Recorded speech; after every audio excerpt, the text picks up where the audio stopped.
रावलपिंडी में शौहर ने नई नवेली दुल्हन को बरहना हालत में घर से बाहर निकाल दिया। हिमसायों ने नौजवान लड़की को तन ढांपने के लिए कपड़े दिए। वालिद ने बेटी के साथ जबरदस्ती ज्यादती का इल्जाम भी लगा दिया। आप देख रहे हैं धरती न्यूज और मैं हूं फरा आसिफ। शौहर ने नई नवेली दुल्हन को तशद्दुद के बाद बरहना हालत में घर से बाहर निकाल दिया।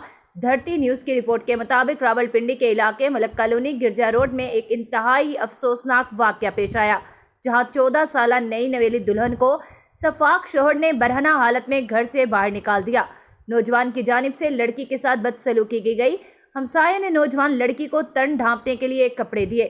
थाना सदर बैरूनी में लड़की के वालिद यूसुफ खान ने रिपोर्ट दर्ज करवाई कि बेटी की शादी 40 दिन कबल अपने भांजे बादशाह खान से कराई थी।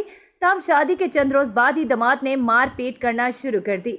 यूसुफ खान ने वाक़े की तफसीलात बताते हुए कहा कि गुज़श्ता रोज दामाद ने बेटी को बरहना करके चारपाई से बांधा और मुबैना जबरदस्ती ज्यादती का निशाना बनाया, जान से मारने की धमकियां दी और बरहना हालत में घर से निकाल दिया। पुलिस ने मुकदमा दर्ज करके 26 साला दुल्हे बादशाह खां को गिरफ्तार कर लिया।